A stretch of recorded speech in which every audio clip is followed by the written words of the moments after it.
Salam Injili, kembali bersama Cornelis Lase. Pada saat ini saya akan memaparkan makalah saya mengenai tentang pendeta pembantu. Dalam makalah ini yang menjadi latar belakang yaitu melakukan pelayanan firman dan pengembalaan dalam lingkungan gereja merupakan tugas seorang pendeta. Pendeta yang dimaksud adalah seseorang yang telah memperoleh gelar sarjana teologi, melayani jemaat di mana pendeta ditempatkan selama masa tertentu dan telah ditabiskan oleh pendeta senior yang merupakan waktu dari sinode di hadapan jemaat di mana calon pendeta akan melayani. Pelayanan firman adalah penyampaian isi firman Tuhan yang merupakan sabda Tuhan kepada jemaat. Pengembalaan merupakan kegiatan memelihara sekelompok orang Kristiani secara rohani. Nah, kita mau mengetahui tentang pengertian pendeta. Pengertian pendeta secara etimologi, istilah pendeta dalam bahasa Indonesia umumnya digunakan untuk menyebut pemimpin dalam gereja-gereja Protestan. Nama pendeta berasal dari bahasa Sanskerta pandita, yang berasal dari bahasa Sanskerta yang berakar dalam tradisi agama Hindu. Kata pandit dalam Hinduisme merupakan gelar anggota kasta Brahmana yang melakukan fungsi imamat tetapi memiliki spesialisasi dalam mempelajari, menafsirkan kitab suci dan teks hukum serta filsafat kuno. Jadi kata pandit umumnya digunakan sebagai gelar seorang terpelajar atau seorang imam.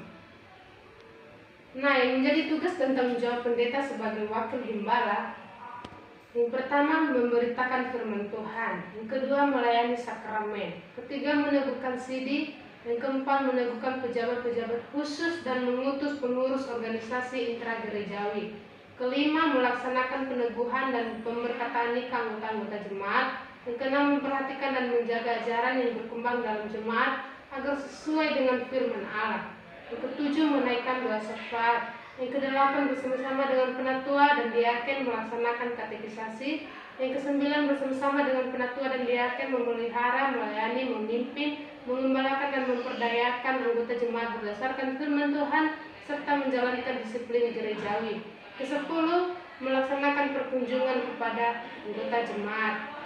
Nah, yang menjadi penerimaan dan penahbisan pendeta pembantu atau wakil gembala dalam sejarah gereja mula-mula yang penuh semangat, Allah memakai orang-orang sebagai wakilnya. Orang-orang ini berasal dari segala latar belakang kehidupan, mulai dari nelayan sederhana, pemungut cukai yang dibenci orang banyak sampai orang-orang terdidik.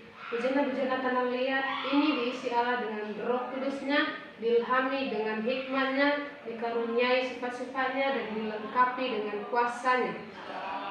Karena itu kita yang dipanggil ke dalam pelayanan pendamaian serupa perlu melihat mana di antara karakter-karakter hamba-hamba Tuhan itu yang harus kita miliki, dan bahkan Paulus menulis bahwa kita harus memiliki keberanian, tidak bercabang lidah, mengatur rumah tangga kita sendiri dengan baik, tidak bercela menjadi gembala-gembala bawahan, sebab kita sadar bahwa kita harus bertanggung jawab kepada Gembala Agung, dan agar kita memberitakan Injil dengan hati yang gentar, karena kita harus memegang teguh rahasia iman dengan hati nurani yang bersih. Nah, yang menjadi pelayanan pendeta pembantu ada dua di sini. Dikatakan bahwa pertama, pendeta pembantu melayani jemaat di bawah pembinaan seorang pendeta pembina. Yang kedua, pendeta pembantu mempunyai hak dan kewajiban melakukan pelayanan kependetaan. Kita juga melihat di sini bentuk pelayanan kependetaan pembantu sebagai berikut. Yang pertama, penggembalaan, kedua, pemberitaan Injil, pengajaran firman Tuhan, perintisan jemaat baru, pengembangan jemaat, pelayanan doa, pelayanan sakramen atau baptisan air dan perjamuan kudus, pelayanan pernikahan, pelayanan penyerahan anak, pelayanan pemakaman, penyampaian berkat rasuli, pentahbisan. Pelayanan pendeta yaitu sebagai berikut. Ada 3 poin di sini. Dikatakan bahwa pertama, pendeta jemaat yaitu pendeta yang dipanggil oleh satu atau beberapa jemaat untuk melayani dalam jemaat tersebut dalam kurun waktu tertentu. Kedua, pendeta tugas khusus yaitu pendeta yang ditugaskan oleh suatu persidangan gerejawi atau badan pekerja untuk melayani pada suatu bidang pelayanan tertentu. Ketiga, pendeta emeritus adalah pendeta yang sudah memasuki masa pensiun sesuai dengan peraturan gereja.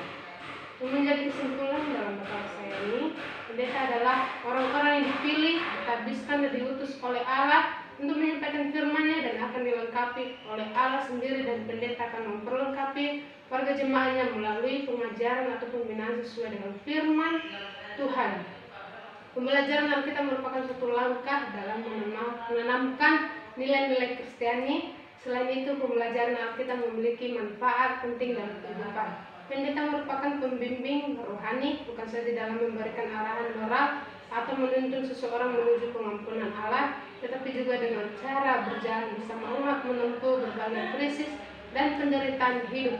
Tujuan pendeta adalah memimpin domba-dombanya ke padang yang berumput hijau, serta fungsi pendeta terutama sebagai penolong dan penasihat. Nah, demikianlah presentasi makalah saya pada saat ini. Kiranya Tuhan Yesus memberkati. Salam Injil.